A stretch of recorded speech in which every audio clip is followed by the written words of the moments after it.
Paz do Senhor, meus irmãos, bom dia. Estamos aí hoje iniciando, mais uma escola bíblica dominical, Vamos estar estudando a lição de número 8, que é 24 de maio. Amém, meus irmãos?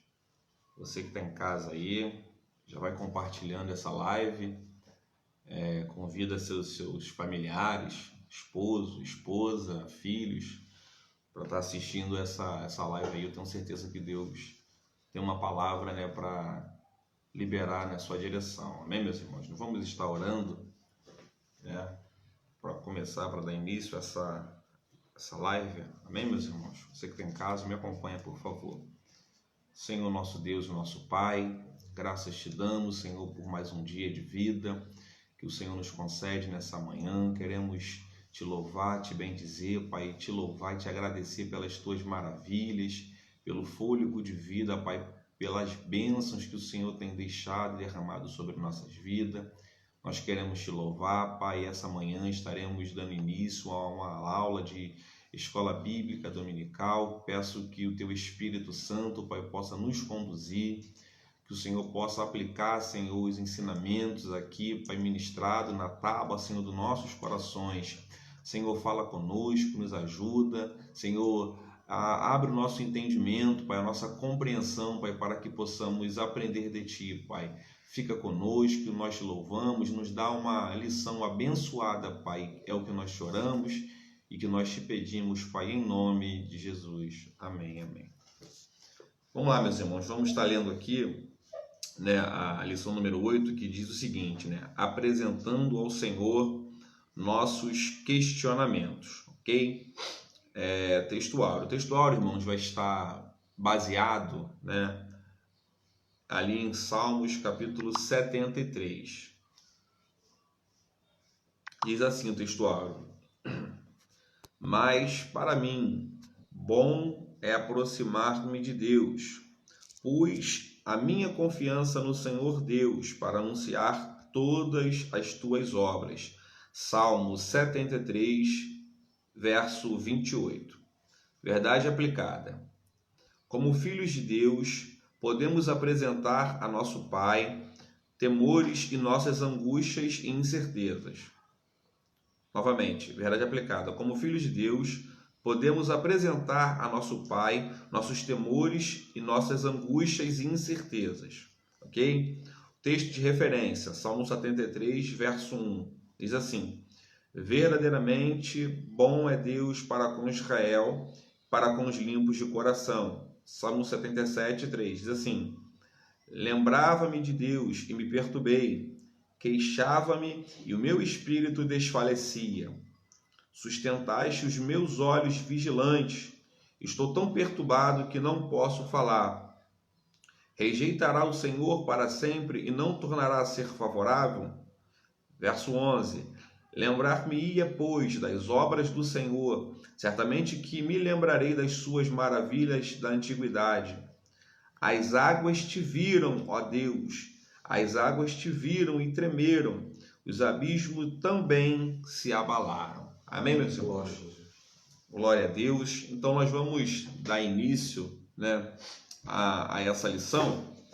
Meus irmãos, eu quero, nesses minutos aqui iniciais, eu queria dar uma visão geral acerca desse Salmo 73. Então, nós, quando lemos o livro de Salmos, que é o livro que nós estamos estudando, nós vamos aprender, muitas coisas, pertinentes aos Salmos, e inclusive, uma coisa bem interessante é em relação à sua autoria. O livro de Salmo, ele é subdividido, em 5 partes, e essas 5 partes, elas são muito relacionadas, ao seu autor. Aqui, por exemplo, no Salmo 73, nós vamos ter um autor, muito conhecido, muito comentado, que é o Asaf. E é sobre esse indivíduo hoje que nós vamos estar comentando, estar falando, e vamos estar analisando algumas coisas que acontecem, na vida desse homem. Bom, Asaf é um homem muito conhecido, né? Quase todas as pessoas, né, no meio evangélico já leram, já estudaram, já ouviram falar acerca de Asaf. Asaf, meus irmãos, ele era um levita, ok? Asaf era um levita que viveu ali nos tempos de Davi, né, do rei Davi. Ele era um cantor, na verdade ele era o responsável, né? Ele era ali o chefe, né, dos cantores, dos levitas, daqueles que entoavam louvores, cânticos, né, a Deus, né? E Asaf teve papel, né, papéis fundamental ali na gestão de Davi. Quem não se lembra, né, do episódio em que Davi traz a arca, né, ali para Jerusalém, Asaf vai ser um dos cabeças que vão estar à frente ali naquele movimento de toda aquela comitiva que havia de trazer, né, a arca de Deus para Jerusalém. Bom, nós vamos estudar sobre esse salmo, né, porque o Salmo 73 ele vai deixar claro para a gente. Se você depois puder aí em casa dar uma lida, você vai ver que esses salmos, o 73, o 77, você vai ver que eles vão demonstrar de uma forma muito clara uma espécie de sentimentos, né? Asaf vai de fato abrir seu coração e vai expor, né, aquilo que ele estava sentindo naquele momento, né, que era uma certa tristeza, uma agonia, alguns questionamentos, né, por conta das coisas que Asaf estava vivenciando naqueles momentos, ali naqueles dias. Porque eu falei que Asaf eu tive que falar sobre Asaf no início aqui, para os irmãos compreenderem, por exemplo, esse tipo de questionamento. Ele é muito pertinente, meus irmãos, a questão de Asaf, da forma que Asaf tinha ou que vivia. Quando nós analisamos, por exemplo, os levitas, a tribo de Levi, meus irmãos, quando ela foi subdividida ali por Jacó, ela tinha algumas diferenças das demais tribos, né? A Bíblia fala que eles não tinham possessão na terra. A vida deles seria totalmente devotada e voltada para o Senhor, para a manutenção do templo, para as coisas que eram relacionadas ao Senhor. Então, a tribo de Levi, por ser a responsável ali pelo culto, pelos músicos, pelo zelo do templo e tudo mais, eles tinham que ter uma vida, não vou dizer mais santa, mas eles precisavam ter uma vida muito mais regrada, né, do que os demais irmãos, né, do que as demais tribos. E a mão ou as mãos deles tinham que estar sempre limpa diante do Senhor. Era uma vida de abnegação, sabe? Uma vida de piedade. Eles tinham que trabalhar muito, sabe, para o Senhor, muito mais do que os seus outros irmãos. Então, dentro desse contexto de trabalho, de esforço, de abnegação, sabe, de renúncia, é que Asaf começa a dar uma olhada na sua volta, no seu entorno, e ele vai perceber que há uma impressão, né, uma falsa impressão, de que as pessoas que estão à sua volta, os ímpios, né, que cercam a vida de Asaf, parece que eles não têm, uma certa impunidade, né? Parece que eles não têm preocupação, não têm aperto na morte e que eles vivem uma vida, né, muito tranquila. E Asaf se sente um pouco chateado com isso, né?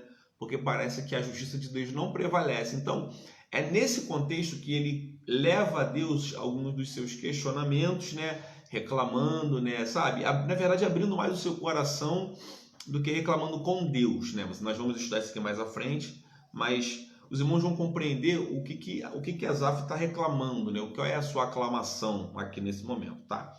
Então vamos lá.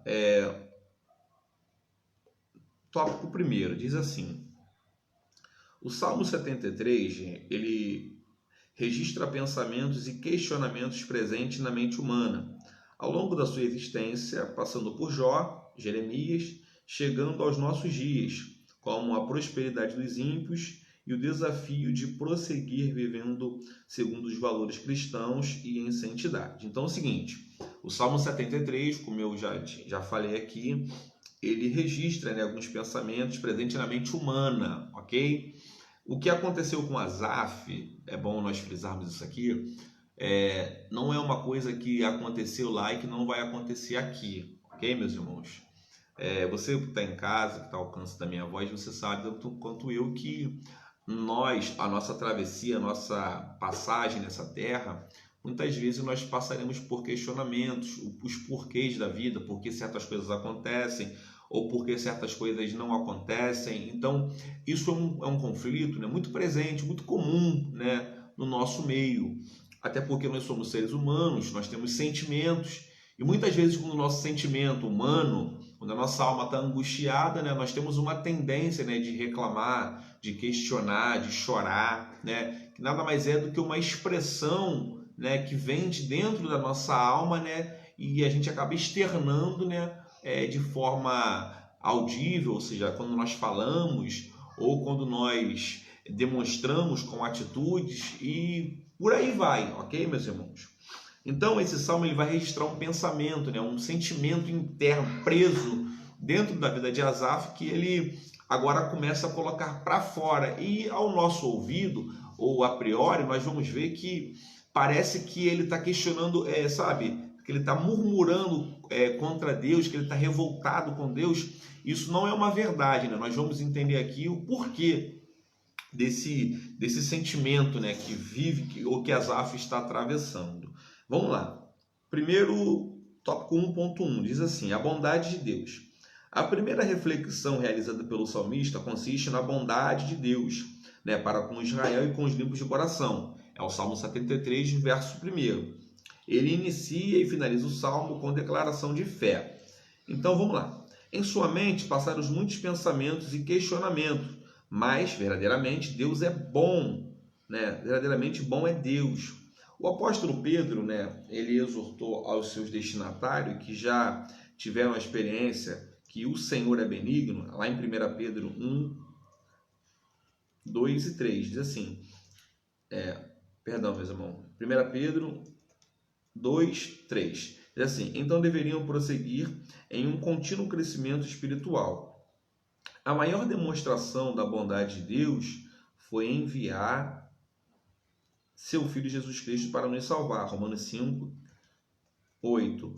Porém, sua bondade também se manifesta em outras ações, tá?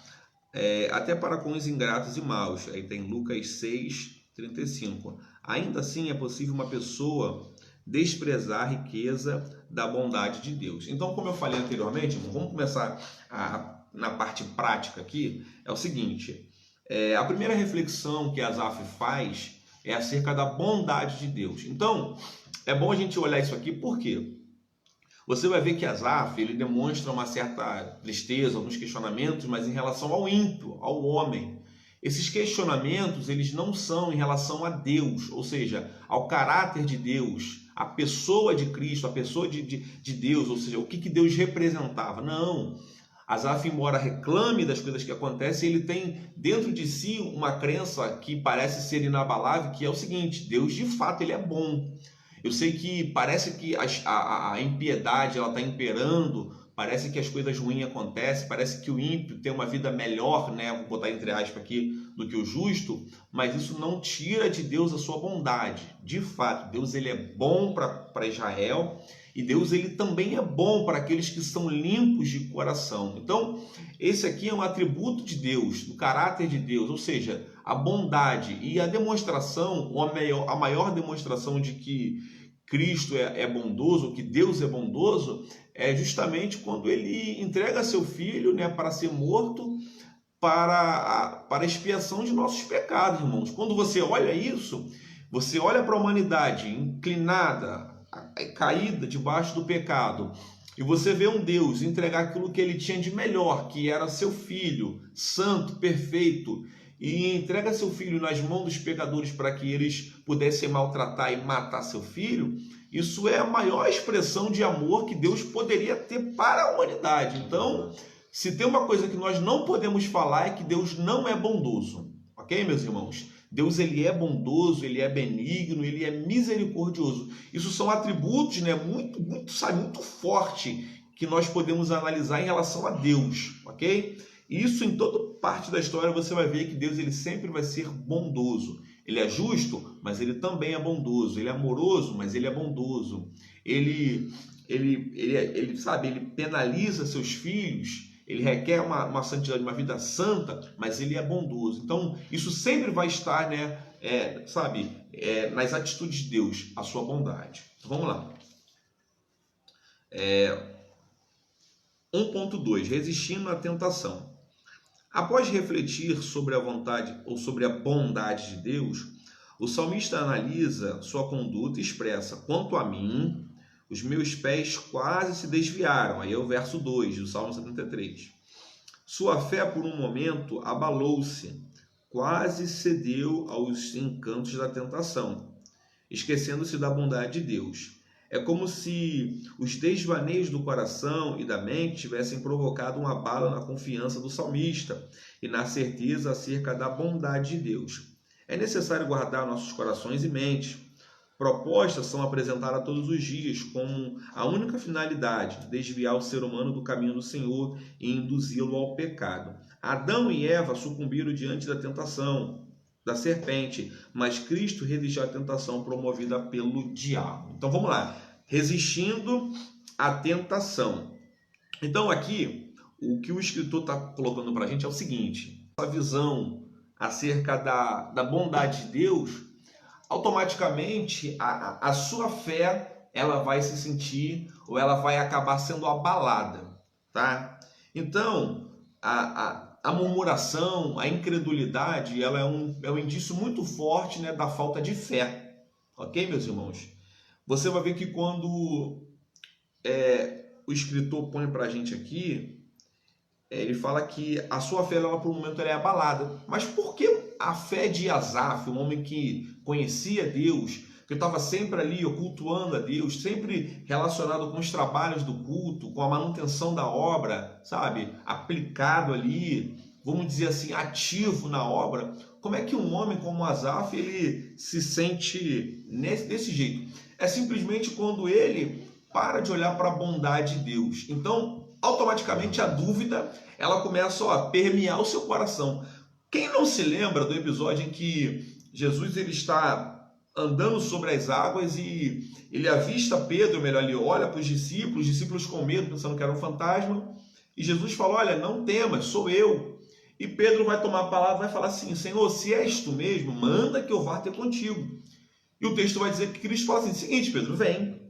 E Pedro, quando ele começa a caminhar, vocês vão ver que enquanto Pedro está fitado, com a sua atenção, com o seu foco voltado para Cristo, você vai ver que as águas para Pedro se tornam sólidas e ele caminha sobre as águas. Agora, no momento que Pedro ele tira o foco de Cristo e começa a olhar as ondas que estão à sua volta, você vai ver que Pedro começa a sucumbir. Então, a tentação, as lutas, elas nos atingem, sim, mas elas se tornam eficazes quando nós paramos de olhar para Cristo. É por isso que o escritor vai dizer o seguinte: olha, olhando para Jesus, o autor e o consumador da nossa fé. Então, como é que nós podemos resistir às tentações? Na verdade, as tentações, elas são bonitas, né? Elas são atraentes ao nosso olhar humano, e a única forma que nós temos para lutar contra a tentação, para resistir às mesmas, é quando nós mantemos o nosso foco totalmente voltado para Jesus. Você vai ver aqui, nesse mesmo tópico, ele vai dizer que as propostas aqui são apresentadas todos os dias. E a finalidade das propostas, das tentações, ela é desviar o homem. Você vai ver que, por exemplo, a palavra pecado, ela, pelo menos na íntegra, na parte, quando você olha o pecado na íntegra, no seu original, você vai ver que, basicamente, a palavra pecado, no Antigo Testamento, ou na cultura antiga, ela era utilizada basicamente em duas situações. A primeira era o seguinte: quando um arqueiro, ele colocava ali, pegava a sua aljava, pegava a flecha, mirava, focava no alvo e atirava, uma vez que ele errasse o alvo, né, ele errava ali o que ele tinha que acertar, essa palavra, né, ela dava sentido ao pecado, porque ele errou o alvo. E a segunda era quando um viajante, por exemplo, estava caminhando de um ponto ao outro e ele se desviava da rota, ele errava o seu alvo, o seu caminho, e isso também era pecado. Então, o que é pecado?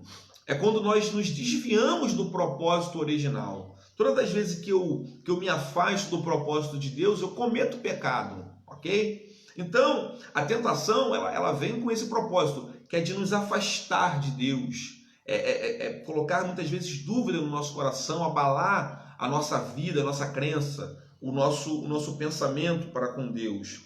Então, aqui nós vamos nós temos que ter muito cuidado com o nosso coração, com nossos sentimentos, justamente porque nós, por sermos seres humanos, né, a nossa inclinação muitas vezes ela pode nos levar a erro, a ceder muitas vezes à tentação, ok? E a tentação, ela justamente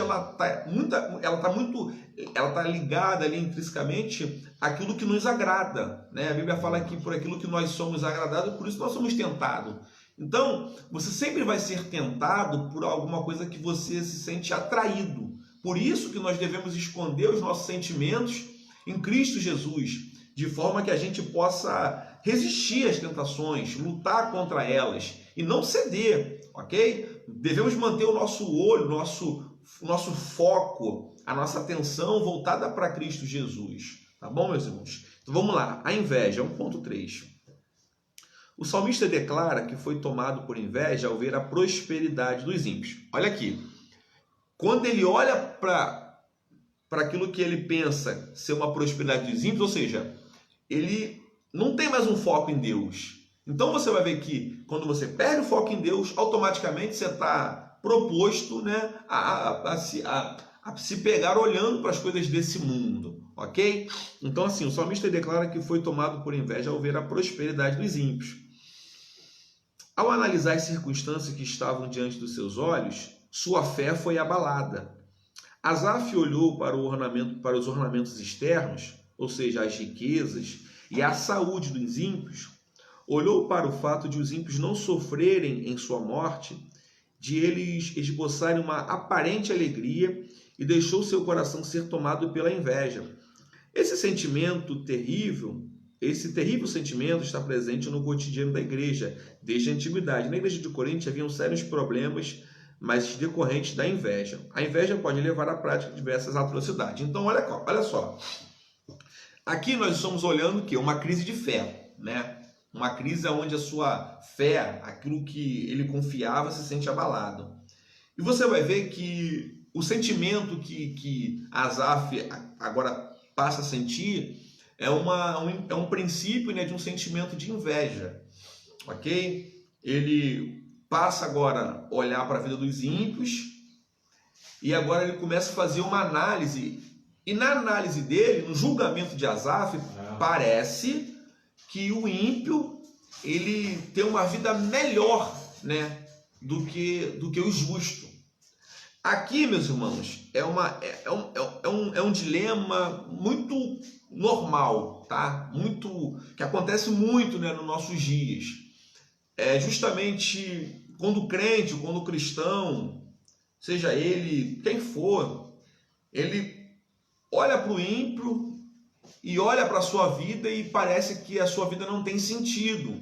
Parece que manter suas mãos limpas perante o Senhor é o famoso bobão. Poxa, eu sou um bobão porque eu procuro me santificar, porque eu procuro manter uma vida reta diante de Deus, uma vida de retidão. E quando eu olho para a minha vida e olho para a vida do ímpio, parece que o ímpio, ele tem uma vida melhor do que a minha. Então, essa falsa impressão de que o ímpio tem uma vida melhor que a nossa, isso acaba nos fazendo, às vezes até mesmo ter inveja, né, das posses, das coisas que o ímpio tem. Só que aí, meus irmãos, eu preciso lembrar aos irmãos o seguinte, que o ímpio, a Bíblia fala que Deus coloca esses homens, essas pessoas, em lugares escorregadios, né? E aí, se eu for pegar e fazer uma análise da minha vida com o ímpio, irmãos, automaticamente, irmãos, eu tô me rebaixando, no sentido de que eu tenho uma vida com Deus. E a Bíblia fala o seguinte, olha, se nós esperarmos Jesus somente nessa vida, ou seja, nessa vida terrena, nós somos os mais miseráveis de todos os pecadores. Então, quando nós fazemos uma análise em relação à vida com Deus, irmãos, nós temos que entender o seguinte, que a vida com Cristo, ela é difícil, ela é dura, mas a vida com Cristo é a única que nos garante a vida eterna, a salvação. E o ímpio, por mais que pareça, ou que aparenta, ou que tem uma aparência ali externa de que tudo está bem, tudo está tranquilo, quando chega na hora da partida, embora Asaf fala que não haja aperto, mas a partida do ímpio, irmãos, é para a condenação eterna. Enquanto você, que é crente, que às vezes se sente lesado, se sente prejudicado, ou sente que parece que os teus esforços, a força que você faz não está tendo nenhum efeito, muito pelo contrário, ela está tendo sim. Há uma recompensa. Se o ímpio vai ser recompensado pelos seus feitos, que é a condenação eterna, você tem que ter em vista a recompensa que você vai ter quando você chegar no céu, porque nós não vamos ser simplesmente salvos. Não, a Bíblia fala que nós teremos um galardão. E esse galardão, ele é segundo as nossas obras, os nossos feitos, aquilo que nós fazemos para com Deus. Então não vai nessa, ou não caia nessa de que o ímpio vive melhor, o ímpio... Irmãos, isso é vida terrena, isso é coisa que tem e amanhã pode não ter. Nós não, nós temos uma paz, e essa paz que nós temos, ela excede o entendimento. Por isso, nós temos que ter todo o cuidado em relação ao sentimento de inveja. Nós não podemos deixar que esse sentimento ele entre no nosso coração e faça com que a nossa esperança em Deus, a fé, a crença que Deus é um Deus justo, um Deus santo, acabe se sentindo, abalada. Então, nós devemos lutar contra o sentimento de inveja. Devemos lutar contra esses tipos de sentimentos, ok?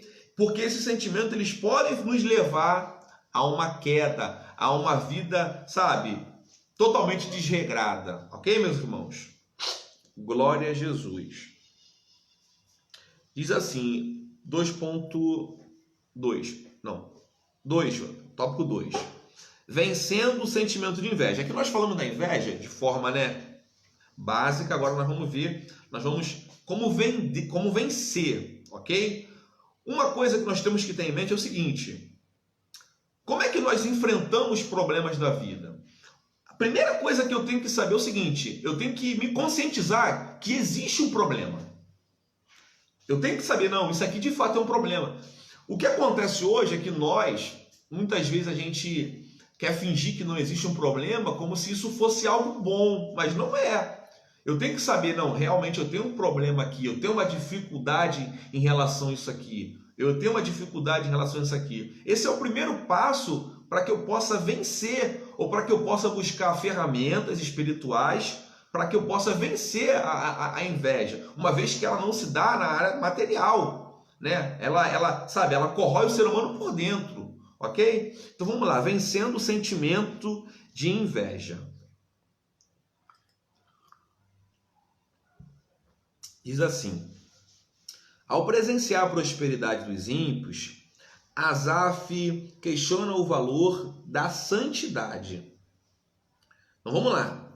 Ele vai questionar o valor da santidade e da purificação. Veja bem, meus irmãos. Esse mesmo questionamento é apresentado por muitos cristãos na atualidade. Uns questionam o valor da santificação, outros querem usá-la como moeda de troca e exigem que Deus os abençoe em decorrência de determinado padrão de conduta ou prática de algum sacrifício. Asaf, percebendo a gravidade de sua conduta, ele enfrentou a inveja a fim de suplantá-la. Então, olha só, vencendo o sentimento de inveja. Asaf, quando ele presencia a prosperidade dos ímpios, ele vai questionar agora o valor da sua santidade, ou seja, a sua purificação. Aí nós vamos ver que esse sentimento ele é apresentado hoje também por muitas pessoas, por muitos crentes, por muitos cristãos, que vivem, que militam aí a fé cristã. É quando existe um problema muito grave e existe aqui, irmãos, um erro que nós devemos evitá-lo, que é quando nós fazemos uma espécie de peso, ou quando nós queremos balancear, colocar na balança a vida do ímpio e queremos espelhar com a nossa vida cristã, ou seja, ao presenciar aquilo, Asaf, ele se sente lesado, se sente prejudicado, porque na ótica dele, ele tem uma vida de santidade, e essa vida de santidade que ele tem, ele usa ela para poder reivindicar algumas coisas de Deus, algumas coisas que são relacionadas a Deus. Aí o escritor vai dizer que isso é um problema, e isso é uma coisa que é muito comum, tá? É muito comum nos nossos dias. Quer ver um exemplo? É o irmão ou a irmãzinha X e o irmão Y, que sobem um monte toda semana, que toda semana está na consagração, que estão orando, estão buscando a Deus e tem uma vida reta, compra, paga, deve, paga, pega emprestado, devolve, busca uma vida de retidão a Deus. E só que essa pessoa, ela começa a olhar para dentro de si e começa a se achar no direito de reivindicar a Deus algumas coisas. E isso é um problema. Isso é um problema quando nós queremos pesar a nossa santidade, ou seja, eu sou santo demais e eu não devo estar passando por aquilo que estou passando. Aí você vai olhar para Jó. Poxa, Jó ele é reto. O testemunho que Deus dá a respeito de Jó é que Jó era reto, íntegro, ele era temente a Deus e ele se desviava do mal. E olha o contexto em que Jó vai ser inserido. Olha o que acontece com Jó. Então, existe uma verdade aqui que eu e que você não devemos esquecer, que é que a nossa santidade, a nossa purificação ou a nossa vida íntima com Deus não nos isenta de nós passarmos por luta ou de nós vermos pessoas tendo um roteiro ou uma vida, né, aqui terrena, falando de vida terrena, tá, meus irmãos? Melhor do que a nossa. Não significa que porque você é santo e que o teu vizinho é ímpio, que ele não vai conseguir comprar uma casa fora da comunidade, que ele não vai conseguir conquistar um carro, que o seu filho não vai conseguir passar numa faculdade. Não! Uma coisa, irmãos, não tem nada a ver com a outra. O sol, ele nasce para todos. Você já pensou se o sol ou se a chuva só recaísse sobre o justo? O que seria essa terra? Como é que nós viveríamos? Então aqui, o padrão, né, de conduta, as pessoas muitas vezes elas olham as suas práticas e começam a querer pesar. Não, a minha vida é melhor do que ele, então eu não deveria estar passando por isso. Isso acontece nos nossos dias, você sabe. Você deve conhecer alguém que acha que não é merecedor do sofrimento que está passando, né? Quando olha a vida do ímpio e fala, não, eu sou muito melhor do que aquela pessoa. Eu tenho uma vida muito mais regrada, eu sou justo, eu sou santo, eu sou um cristão, eu oro tantas vezes por dia, eu não deveria passar pelo que eu estou passando. E aí vão questionar a Deus. Não, Senhor, tu está me vendo aqui, eu não aceito tais situações, eu não aceito o desemprego, eu não aceito a dificuldade, eu não aceito viver uma vida assim. Irmãos, nós temos que ter muito cuidado em relação a isso. Nós temos que entender a nossa posição, nós somos criatura. E Deus, ele é o Criador. Existe uma diferença muito grande. Quando nós vamos questionar, a gente muitas vezes entra pelo caminho da murmuração e muitas vezes nós acabamos pecando contra Deus por causa dessas práticas, tá, irmão? Que Deus nos livre desse sentimento de inveja. Então vamos lá. Como é que Asaf ele fez para vencer, né, o sentimento de inveja? Então, olha aqui a primeira coisa que nós devemos fazer. Olha só. 2.1. Você que está em casa me acompanha, por favor. Lembrando, irmãos, aqui, se você tiver alguma dúvida ou se quiser interagir conosco, nosso evangelista está aqui. Se você quiser colocar alguma pergunta aí, né, nos comentários, você pode perguntar, né, que eu vou pedir para o evangelista, se ele puder aqui, ele vai estar respondendo aí as perguntas. tá? Para sanar se algum ponto que eu toquei aqui não ficou claro, tá, irmão? Não fique com medo, não fique com a dúvida em casa. Por favor, nos pergunte, que nós vamos tentar aqui da melhor forma possível te responder, tá bom, meu irmão? Para que você possa estar sendo assistido em casa, tá bom? Nós estamos aqui a serviço dos irmãos. Estamos aqui para te assistir, para tentar ensinar o irmão um pouco de conhecimento, tá bom, meus irmãos? Glória a Deus. Diz assim, 2.1, entrou no santuário. O salmista estava perturbado até que entrou no santuário.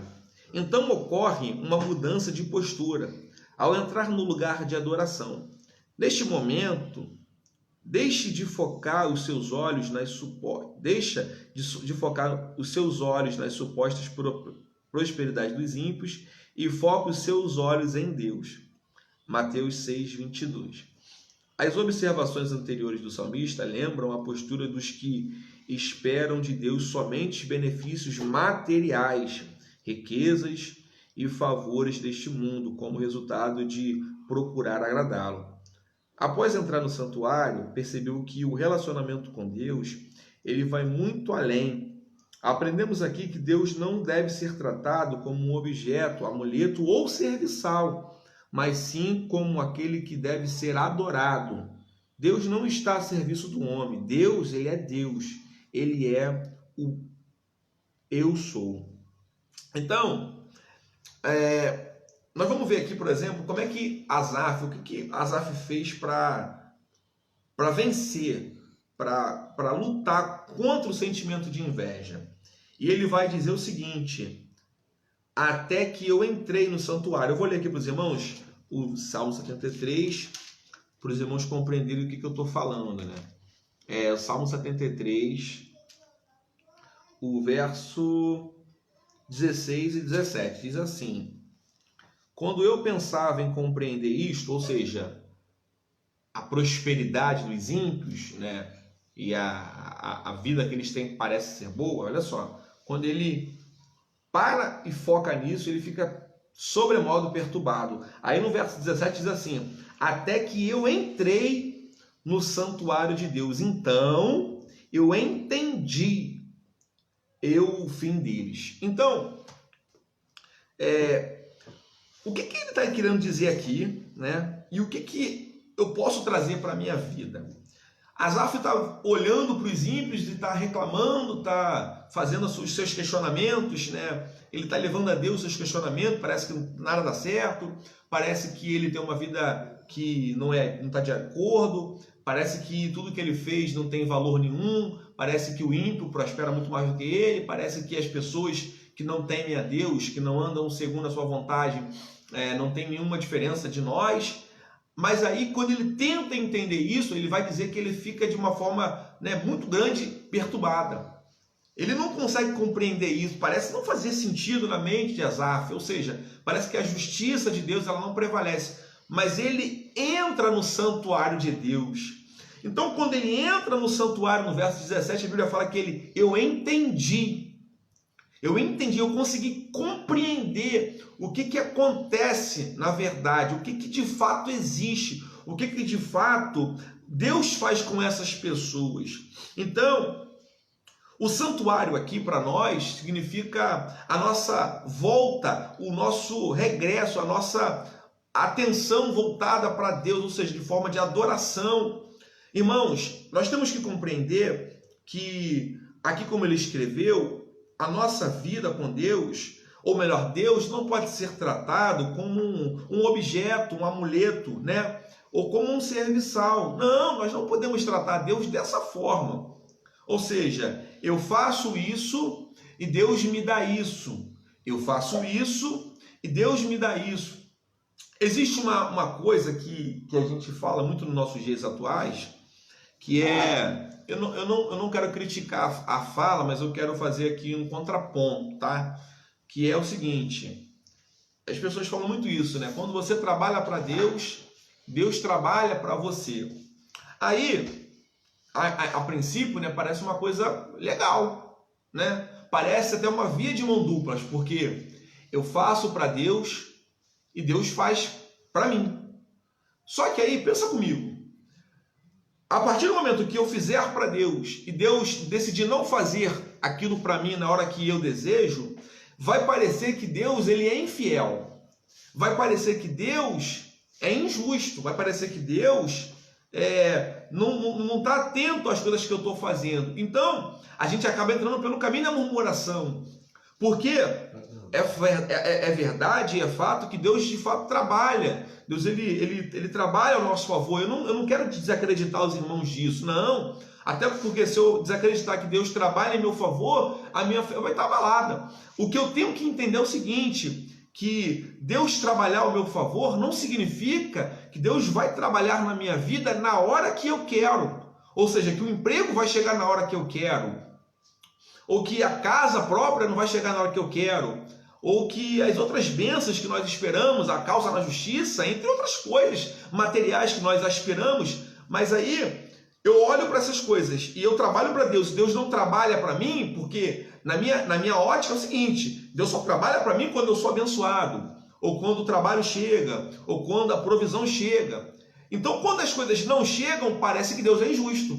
Então, nós temos que tomar muito cuidado em relação a isso. Não, Deus trabalha, mas não significa, olha o contraponto, que o trabalhar de Deus, ele está junto, ou ele está em concordância em relação ao tempo, né, de espera das minhas obras. Ou seja, eu vou fazer, Deus faz. Então parece de fato uma via de mão duplas, ok. Só que aí se Deus não fizer na hora que eu quero, parece que ele é injusto. Aí parece que eu sou justo demais para não merecer receber a bênção de Deus. Aí a gente entra no caminho da murmuração. Aí a gente coloca Deus contra a parede e começa a reivindicar um monte de direito, e às vezes direito até mesmo que a gente não tem.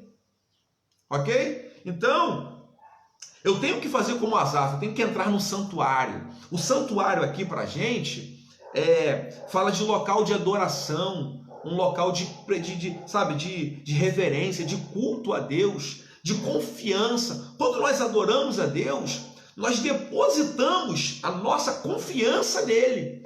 E quando nós depositamos a confiança em Deus, o que nós estamos dizendo para Deus é o seguinte: Senhor, eu confio que o teu julgamento ele é melhor do que o meu julgamento. Senhor, eu deposito em ti a minha confiança. Pode ser, meu Pai, que as coisas não fluam ou não aconteçam da forma que eu quero, mas a minha confiança, Senhor, ela está em ti. Eu te adoro porque eu sei que o melhor, Senhor, tu ainda hás de fazer na minha vida.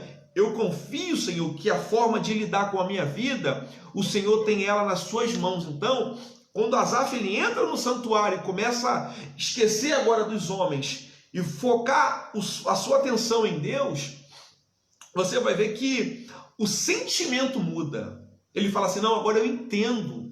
Ou seja, eu compreendo Deus. Eu compreendo que, de fato, Deus ele tem o controle de tudo. Embora pareça que não, ou a minha ótica muitas vezes prejudicada pela circunstância, porque a circunstância faz isso conosco.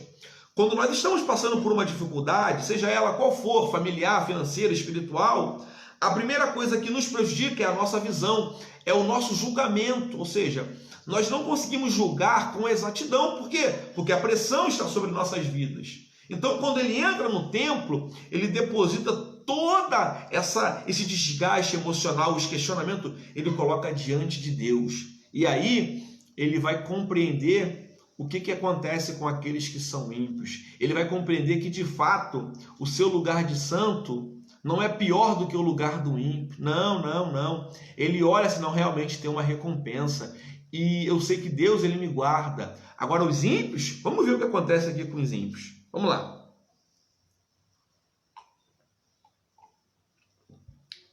2.2.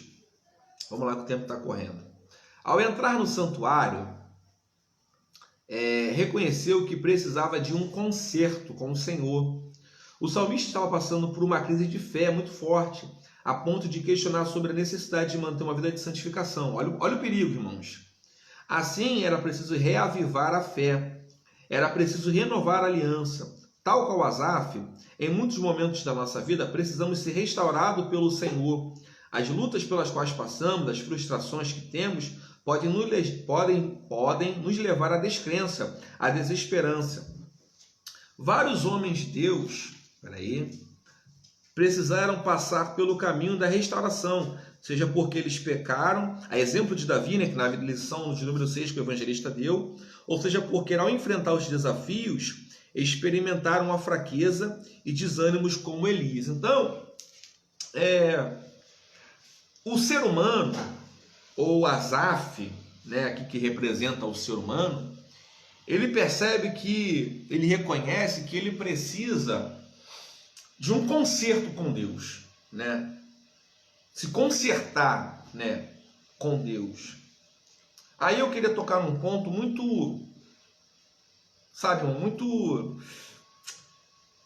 com muito cuidado. Eu quero que os irmãos entendam o seguinte: às vezes, irmãos, a nossa trajetória, nós vamos ter alguns percalços no meio dela.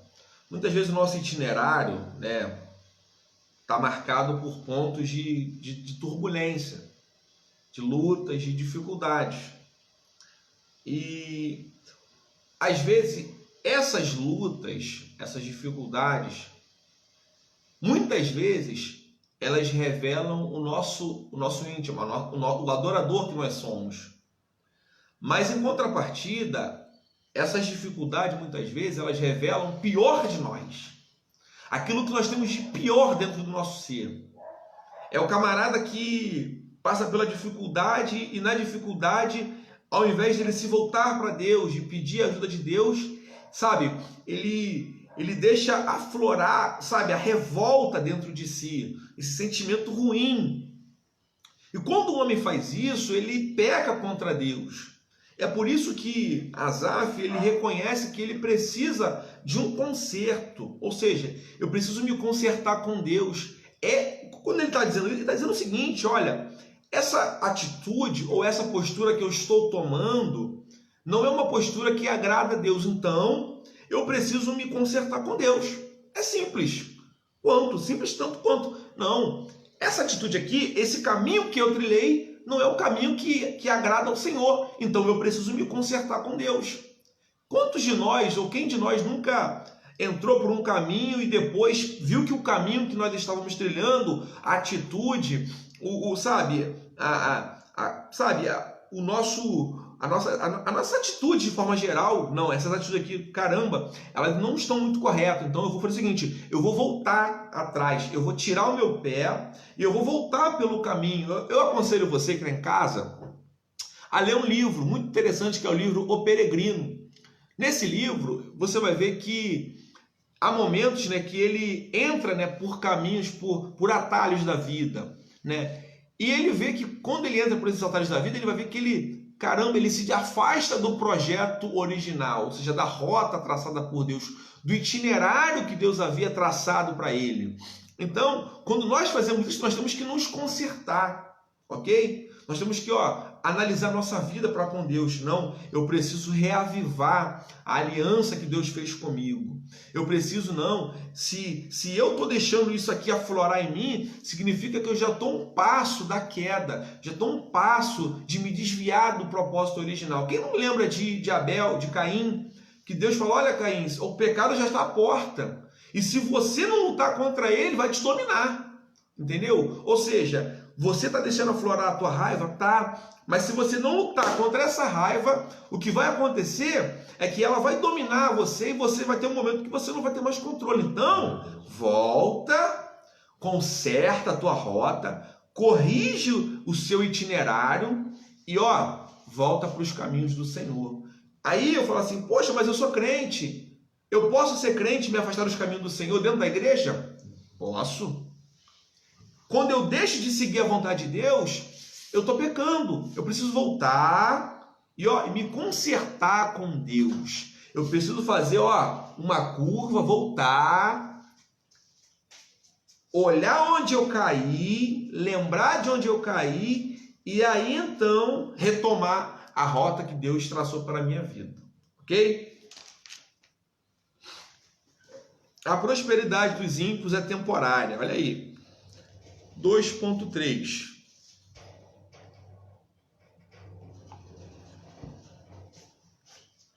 Somente após entrar no santuário é que Asaf percebeu que a prosperidade dos ímpios é temporária. Aí no 73:18.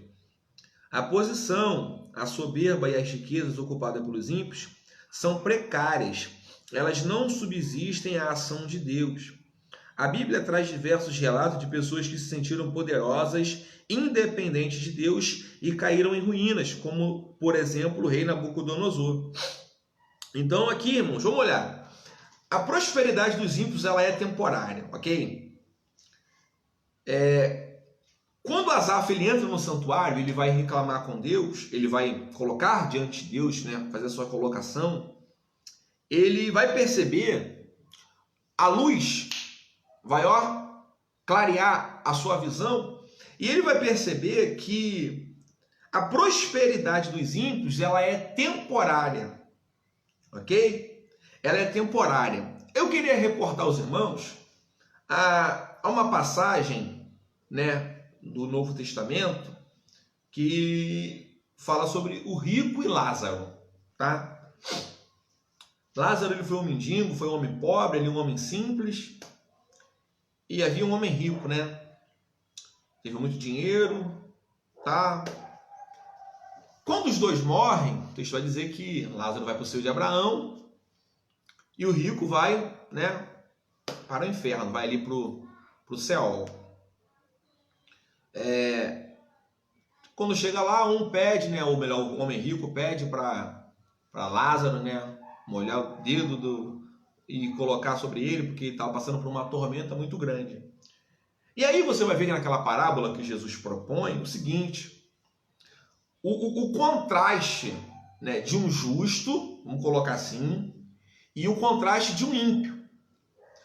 Um viveu na terra como pobre, miserável, dependente, a escória da humanidade, está aqui, Lázaro. E você vai ver em contrapartida, no outro, no extremo norte, você vai ver o rico, o homem que teve posses na terra, que teve dinheiro, que fazia o que queria, que tinha riquezas, que tinha muitos bens, né, que ele poderia gozar daqueles bens. Mas quando ele morre, você vai ver que no céu, ou agora no seu destino, no seu destino, quando ele chega, né, no seu destino final, você vai ver que um agora vai ter uma vida boa, e você vai ver agora alguém que tinha uma vida boa ter uma vida de desgraça. Então, o que eu quero apresentar para os irmãos nessa manhã? Que a vida dos ímpios, a prosperidade que eles aparentam ter, elas são temporárias. Lembra-se sempre do rico e de Lázaro. Enquanto um viveu na terra como rico, quando chega lá, ele vive como mendigo, agora como necessitado, como alguém que pede a alguém um gole d'água, um dedinho de água para molhar a sua boca. Então esse é o futuro dos ímpios, ok? Enquanto o crente, muitas vezes, ele é atribulado, ele é angustiado, ele passa por lutas aqui, mas a Bíblia diz que lá em Apocalipse, e Deus, quando chegar naquele grande dia, Deus limpará de seus olhos toda lágrima, e não haverá mais morte, nem pranto, nem dor, e porque já as primeiras coisas são passadas. Então, nós podemos viver aqui como quem não, como pobre, mas no dia que nós partimos para a glória, seja ele quando Deus nos arrebatar, ou seja quando nós partirmos, né, com uma morte natural, ou etc., nós vamos ter uma vida boa para com Deus. Enquanto aqueles que muitas vezes tiveram uma vida boa aqui com Deus,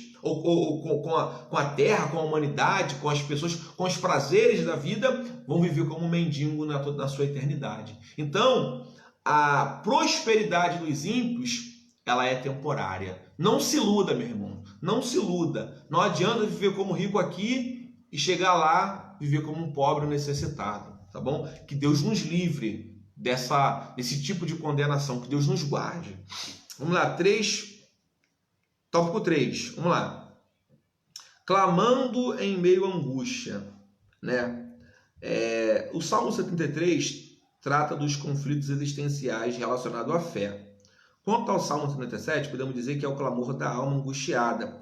Certamente preferimos falar de alegria, das festas, das realizações e alertar sobre a temporalidade delas. No entanto, é preciso estar preparado para enfrentar todas as estações da vida. Deus, ao inspirar Asaf, não o fez sem propósito, pois conhece a sua criatura e a necessidade de instruí-lo para os desafios da vida. Então, o que eu queria dizer para os irmãos é o seguinte, que aqui a crise de fé que Asaf vive, né, relacionada à fé, fazem parte de conflitos existenciais, né? E isso é muito comum, né? Nos nossos dias, pessoas com conflitos existenciais, não sabem quem são, para onde vão, quem são ou o que querem ser.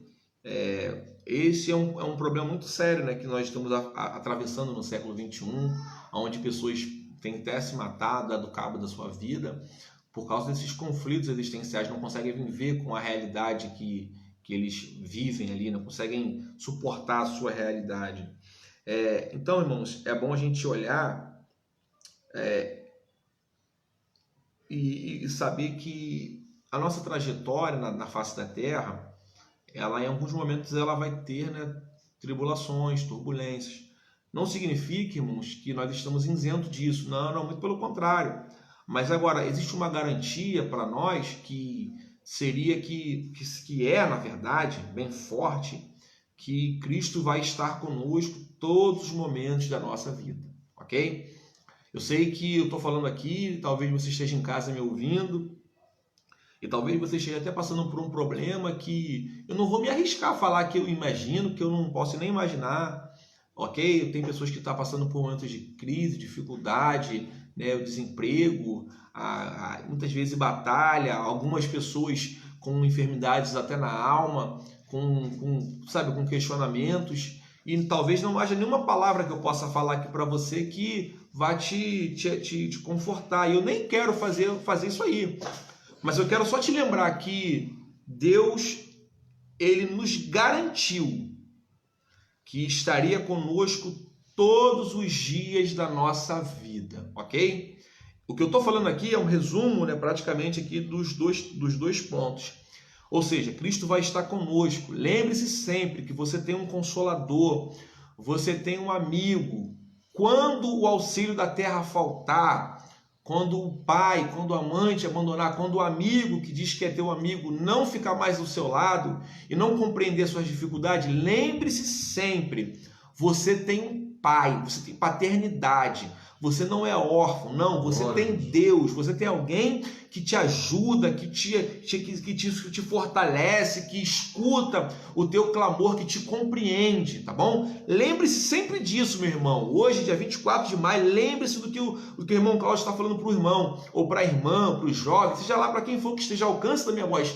Você tem um amigo, você tem um Deus, você tem alguém que zela pela tua vida. Não se esqueça disso jamais, meu irmão, jamais. Vamos lá. Grito do aflito. Quanto tempo tem? 10 minutos. Grito do aflito. O início do Salmo 77 é marcado por um grito de aflição.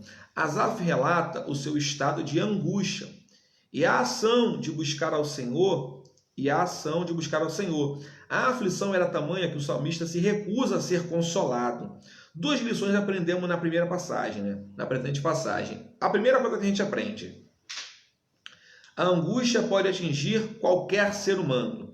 Ninguém está imune às dores da alma. É fato que as pessoas tendem a se solidarizar com as enfermidades do corpo, mas poucos compreendem as doenças da alma, né? Quanto aos homens e mulheres de Deus, têm passado pelas doenças da alma, mas ignoram seus sintomas. Isso aí, número 1. O número 2 é o seguinte: nunca deixemos de apresentar nossas aflições ao Senhor em oração. Então, aqui no grito da alma, ele está dizendo aqui uma coisa que é bem, irmão, bem pertinente. Eu queria que você atentasse para isso aqui. Olha, a angústia pode atingir qualquer ser humano. Irmão Cláudio, eu sou rico, posso ser angustiado. Irmão Cláudio, eu sou pobre, posso ser angustiado. Irmão Cláudio, eu sou muito extrovertido, posso ser angustiado. Eu sou tímido, pode ser angustiado. Eu sou um cara positivo, ó, tenho positividade lá em cima. Você pode ser angustiado um dia. Ah, eu sou ministro. Você pode ser angustiado. Eu sou membro. Eu sou do grupo de oração das irmãs. Você pode ser angustiado. Não existe ninguém isento nessa terra que está isento de passar por angústias. Porque você é ser humano, você tem sentimentos dentro de você.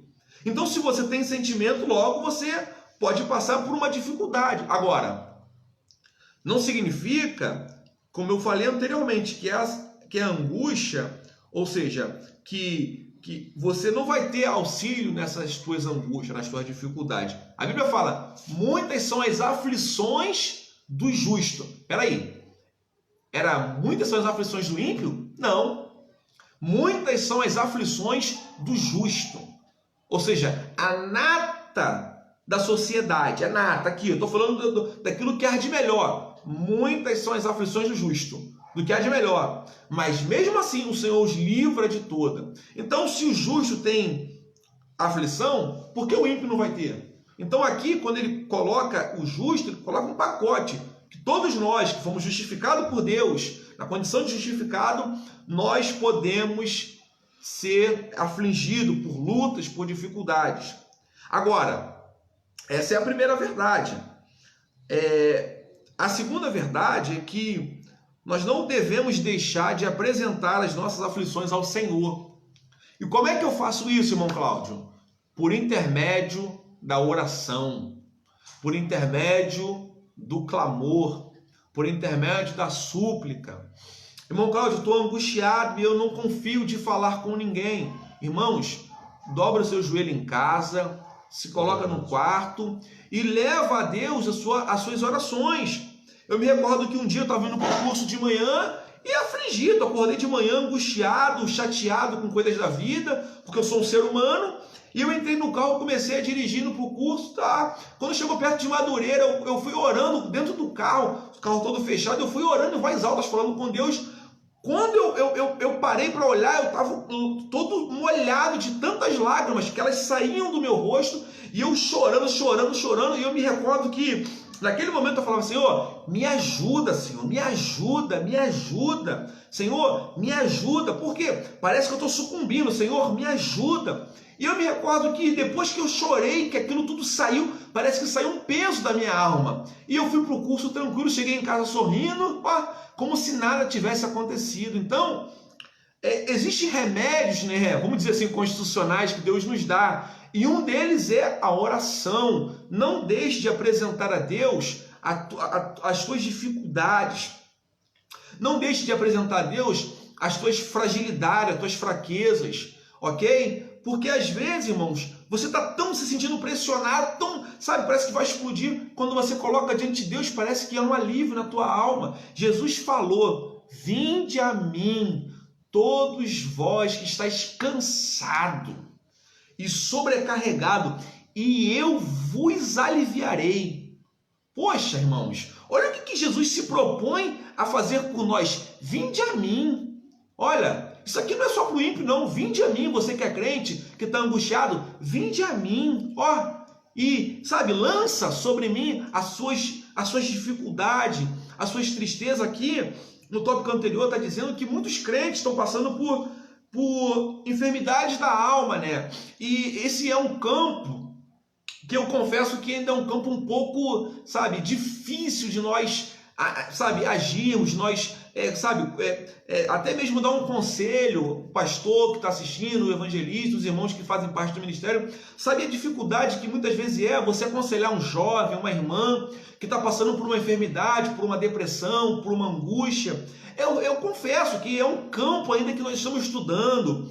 Os estudiosos estão se debruçando nos estudos para a gente procurar um bom conselho, um conselho que esteja de acordo com a vontade de Deus. E de fato, é um caminho ainda, que a gente é uma incógnita. Eu sei que realmente esses sentimentos, as enfermidades da alma, elas nos afligem. Você vê que o número de pessoas que acaba cometendo suicídio por causa da depressão é muito grande. E muitas delas porque não encontram pessoas para conversar e acabam se enveredando por esse caminho. Não faça isso, meu irmão. Procure ajuda. Irmão, procure seu pastor, procure seu líder, converse com ele, irmãos. Se você está passando por um momento de dificuldade, não fica para você não. Às vezes a tua família vai ser afetada, o seu casamento vai ser afetado, a sua vida profissional vai ser afetada. Irmãos, procure ajuda. Se for um psicólogo, que seja. Se possível, um psicólogo cristão, procure. Eu tenho certeza que se você chegar para o seu pastor, deve estar nos assistindo a esse horário, e se você chegar para ele, pastor, estou passando por essa dificuldade, irmãos, eu tenho certeza do que eu estou falando aqui. Haverá sigilo na conversa. Você não vai ser exposto por uma dificuldade. Você não vai ser exposto por uma deficiência sua. Você não pode pensar dessa forma. Não, se eu for lá conversar, o que vão achar de mim? Irmão, não importa o que vão achar de você. Não importa. O importa é a tua saúde mental, a tua saúde espiritual. Aqui nós temos pastor, temos líderes, temos irmãos que são capazes de te dar uma palavra de ânimo, que vão te tirar dessa dificuldade.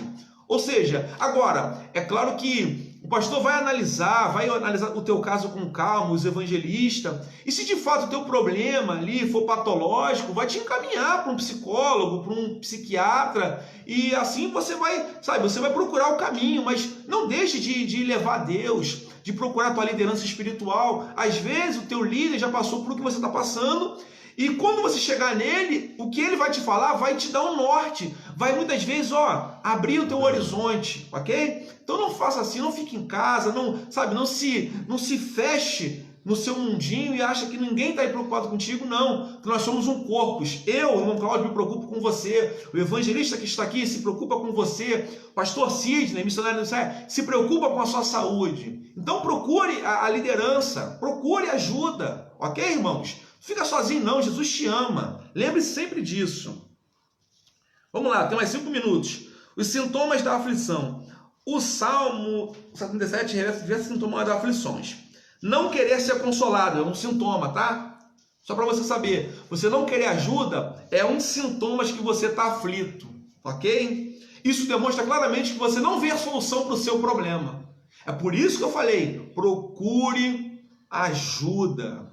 Procure conselho, procure alguém que possa te ouvir, ok? Irmão Cláudio, eu quero só que você não me escute, eu vou te ouvir. Não vou falar nada, eu só vou te ouvir, ok? E no final, se possível, vou orar por você, tá bom? A angústia era muito profunda. Existem estados de angústia em que as palavras não são capazes de trazer consolo. Um dos exemplos foi a recusa de Jacó ser consolado ao receber a notícia que provavelmente José havia sido despedaçado por algum animal. A ausência de palavra. A mente estava de tal forma perturbada que o salmista não tinha palavras para expressar a sua dor. Boa parte das pessoas que passam por angústias profundas preferem ficar em silêncio em vez de compartilhar suas tristezas, o que pode ser perigoso, né? 3. Sentindo-se rejeitado por Deus. Então eu vou fazer aqui um resumo. Irmãos, não querer ser consolado é um sintoma da aflição. Você está aflito, você está angustiado. Muitas vezes a ausência de palavras, a pessoa se fecha, né? Se cala. Você vê que quadros, né, mais de depressão, quadros graves, você vai ver que a pessoa muitas vezes se isola dentro do quarto, se tranca, dorme, fica horas, dorme o dia inteiro, fica fraco. Isso são sintomas, né, de uma possível depressão, ok? E um outro sintoma também que é recorrente é a pessoa que se sente rejeitado por Deus, ok? Eu não quero aqui colocar a culpa em tudo no diabo, né? Não que eu tenha pena dele, porque eu sei que ele é maléfico, ele faz o mal, mas muitas vezes o diabo toma força, né, em cima desses sentimentos. E você vai ver que muitas vezes ele acusa, não, Deus não quer você, fazendo com que haja um abismo, né, ou que se abra um abismo entre você e Deus, e a pessoa se sente rejeitada e não quer mais falar com o Pai, ok? Não faça assim. Vamos lá, restabelecendo agora a fé, para a gente terminar. No versículo 10, percebemos uma mudança clara na direção. O salmista reconhece que a angústia que estava passando tratava-se de uma enfermidade e começa a lembrar e meditar nas obras do Altíssimo. O salmista deixa de meditar nas suas tristezas e passa a meditar nas ações do Criador. Volta-se para Deus e para o seu santuário. Lembra-se dos seus feitos, dos feitos do Senhor em prol do povo de Israel. Notadamente, o livramento das mãos de Faraó, quando fez o caminho no meio do Mar Vermelho. O salmista somente restabeleceu a sua fé quando mudou de direção. Enquanto os seus questionamentos giraram em torno de si, a angústia aprofundou-se a partir do momento que passou a olhar para os feitos do Senhor. A fé foi restabelecida. Então, como é que ele fez aqui, para restabelecer a sua fé? Ele simplesmente parou de olhar para dentro de si, para o problema que ele estava vivendo, e passou agora a lembrar, a fazer uma meditação acerca do seu Senhor. Quando Deus ele chama Josué, você vai ver que Moisés agora já estava morto. Ele vai falar assim: Josué, tá aí o povo, você vai ser o líder, você vai tomar a frente, só que eu vou te dar algumas diretrizes. Uma das quais tá vendo essa lei aí? Tá vendo esta lei que você viu? Nela você medita de dia e de noite, para que prudentemente te conduza. Ou seja, quando você passa a meditar nos feitos do Senhor, na sua criação, nas obras de suas mãos, você começa a ter esperança e a sua fé começa a ser restabelecida. Nesse Salmo 77, ele está chateado, angustiado, mas ele para de olhar para dentro de si e começa agora a olhar para os feitos do Senhor. E ele lembra: poxa, o Senhor nos tirou com mãos fortes da terra do Egito, o Senhor nos deu força, o Senhor fez caminho no meio do mar, o Senhor, poxa, ele é forte. Quando ele faz isso, a esperança começa a voltar para dentro de si. Então, como nós podemos restabelecer a nossa fé? É simples, é olhando para Jesus. Por quê? Quando você olha para Jesus, a tua fé ela é fortalecida. Quando você olha para Jesus, a tua fé ela é fortificada, ela é vivificada. Então, eu termino essa lição dizendo que é importante nós clamarmos a Deus? Sim. Devemos levar a Deus nossos questionamentos? Sim. Devemos levar, Senhor, eu estou chateado com tal coisa. E assim mesmo, irmão. Não tem muito papo, não tem muita coisa para falar, não. Não tem, sabe? Tem pessoas que procuram palavras bonitas. Não. É, Senhor, eu estou chateado com isso e com aquilo. Senhor, eu estou chateado, eu estou desempregado. Eu sei que o Senhor está no controle. Eu estou chateado, Senhor. Eu sou um ser humano. É assim, irmãos. É assim que devemos orar, não é, sabe, enfeitar o pavão e Deus está ali te olhando, querendo te ouvir e você não fala. Não, irmãos, eu estou chateado com isso, meu Pai, sabe, eu preciso, sabe, de ajuda, eu sou pecador, eu preciso, sabe, da tua mão. É assim, irmãos, oração, me desculpa aqui a palavra, mas é papo reto, é direto. Senhor, eu preciso disso, isso aqui está me incomodando, Senhor, eu não sei como lidar com a situação. Então, quando nós fazemos isso, a nossa fé ela é vivificada. Então, eu deixo essa lição para você, que Deus possa te abençoar. Espero que você tenha aprendido alguma coisa.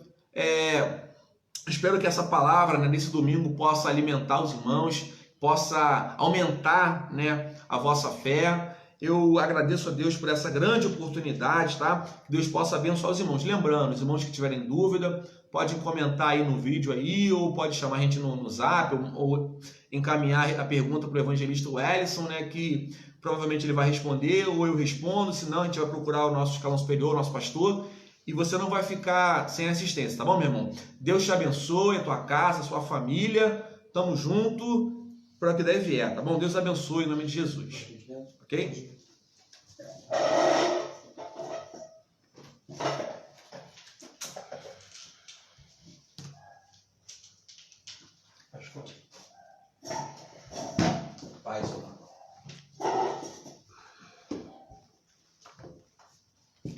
A paz do Senhor para a igreja.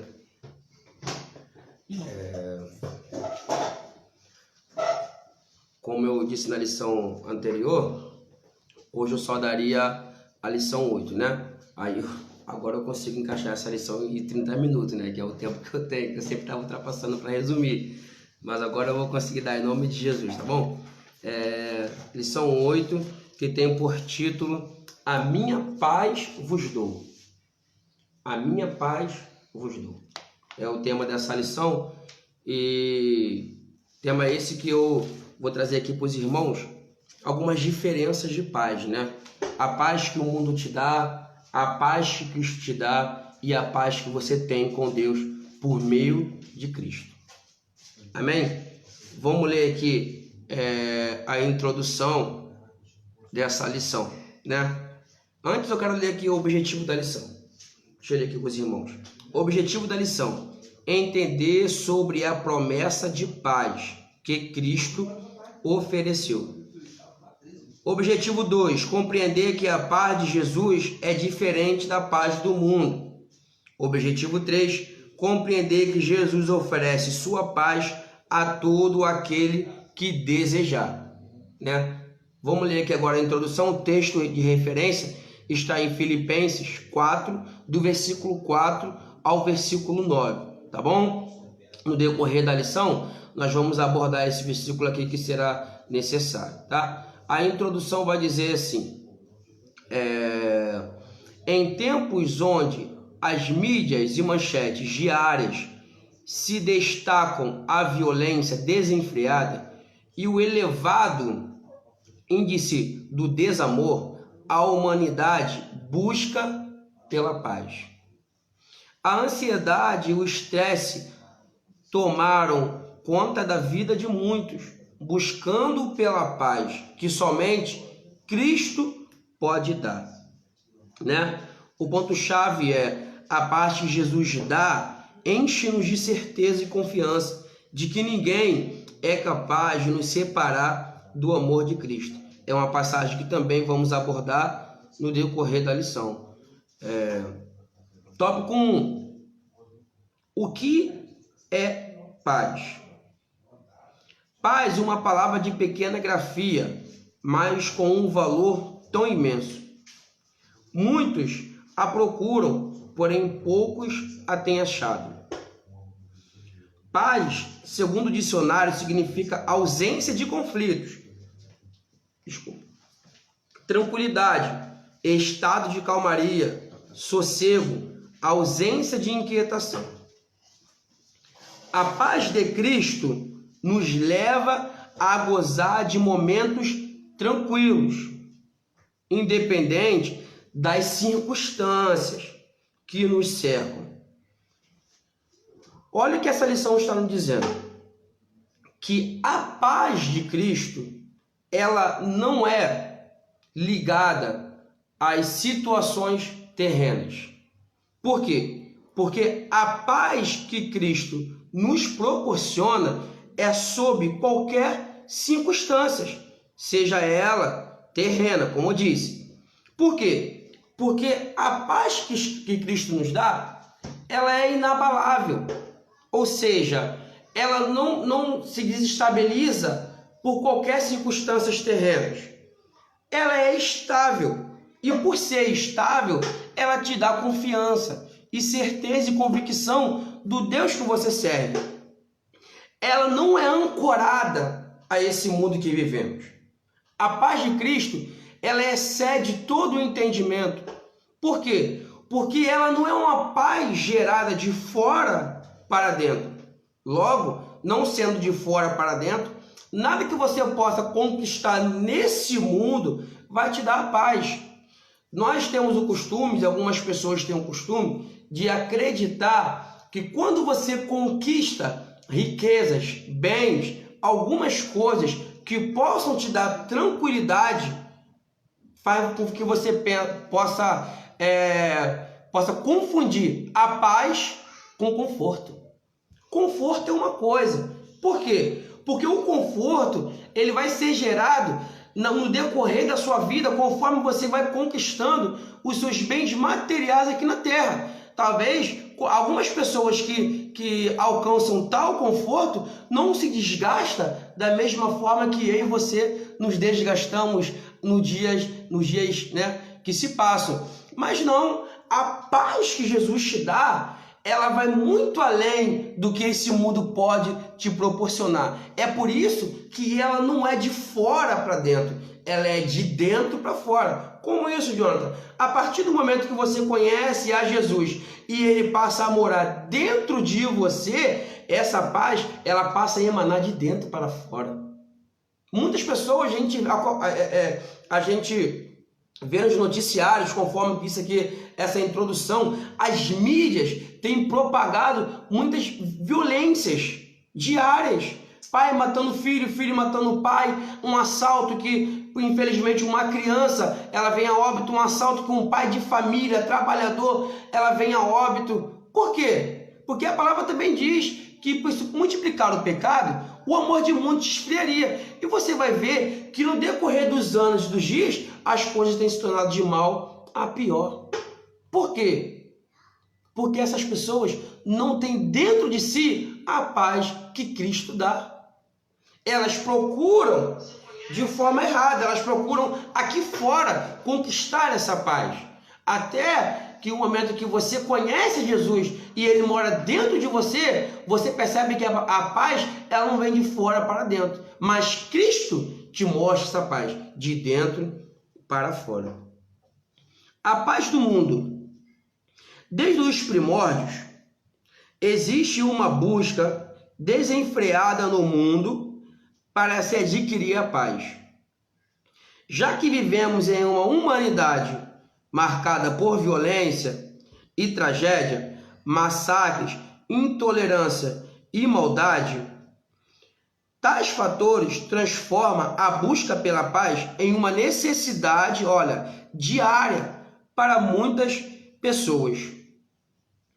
Governos, instituições e entidades tentam incentivar a sociedade a criarem estratégias para promoverem a paz. Há um grande exemplo disso, é o Prêmio Nobel da Paz, em que alguém é premiado por um projeto ou alguma ação que venha trazer algum tipo de refrigério a quem vive em meio ao sofrimento. A paz que o mundo propaga está baseada em fantasias e bens terrenos.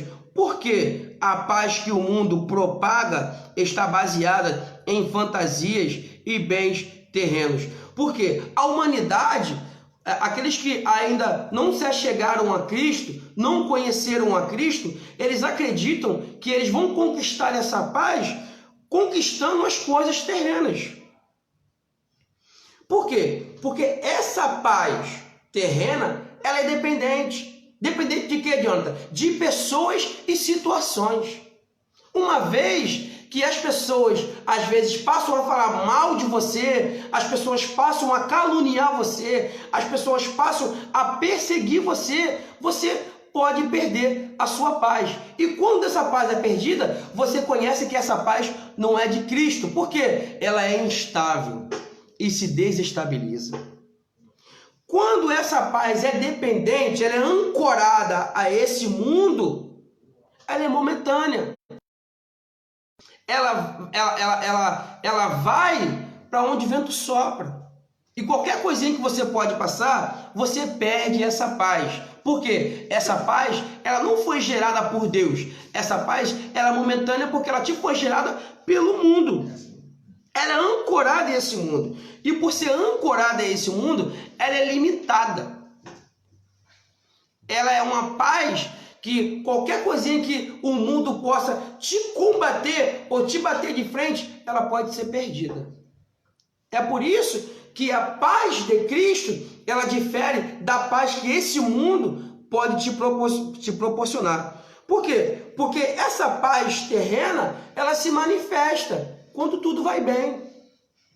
Quando o mar está tranquilo. Quando a vida financeira vai bem. Quando o seu convívio familiar vai bem. Quando as coisas do seu emprego vai bem. Aí essa paz se manifesta. Por quê? Porque ela é ancorada a este mundo. E por ser ancorada a este mundo, como eu disse, ela é momentânea e também ela é terrena. É por isso que a paz de Cristo se difere a paz que esse mundo pode te proporcionar. Ó, nós vamos observar isso na leitura seguinte. 1.2 vai dizer assim: procurando no lugar errado. 1.2. O grande problema da humanidade não está em querer buscar a paz, e sim onde tem procurado. Por que o grande problema da humanidade não está em buscar a paz, em si onde tem procurado? Porque há uma necessidade. Há uma necessidade de toda a humanidade. Todo mundo padece por essa necessidade. De que, Jonathan? De ter paz.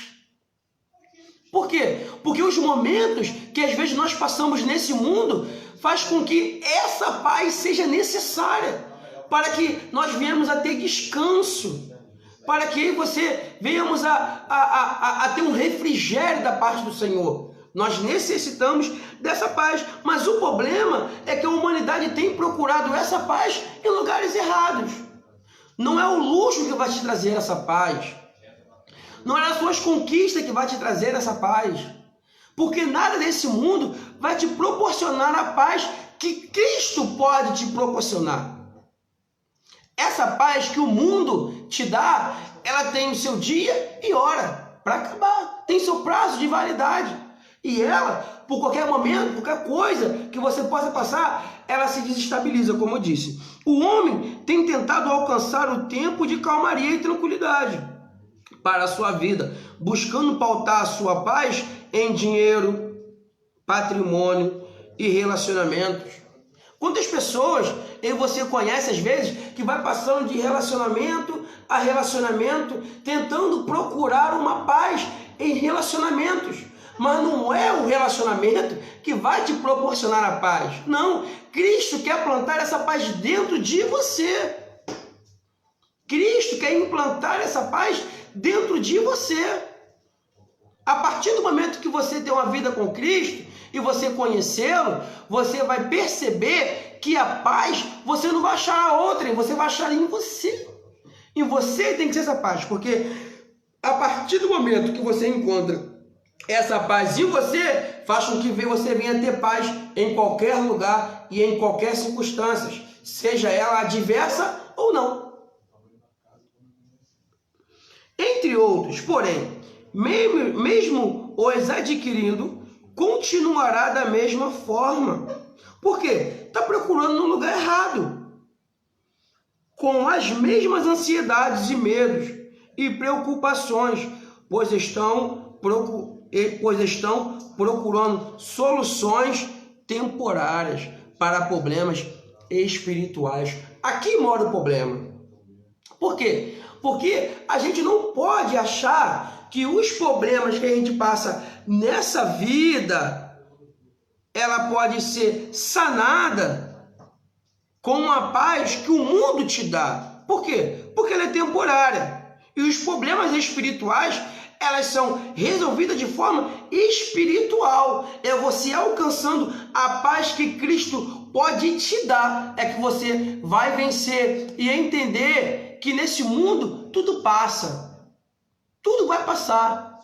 Mas a palavra de Deus, as promessas de Deus, aquilo que Deus te disse, aquilo que Deus te mostrou, a vivência que você tem com Deus, ela é eterna. A pessoa só começará a entender onde encontra a paz quando perceber que a paz vem de dentro para fora, como eu disse, e não de fora para dentro. Isso significa que a paz que precisamos está em Deus e que ela só nos será acessível quando o Senhor mora dentro de nós, também como eu disse. As coisas externas ou materiais podem até trazer conforto, mas não a paz. Em paz também me deitarei e dormirei, porque só tu, Senhor, me fazes habitar em segurança. Salmos 4, versículo 8. Vamos pegar esse versículo aqui, vamos só desmiuçar ali um pouquinho. Em paz deitarei e dormirei.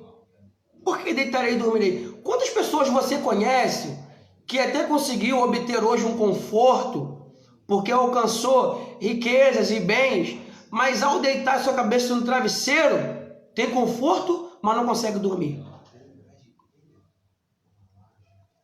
Os problemas diários faz com que essas pessoas, embora tenham alcançado conforto, não tenham paz.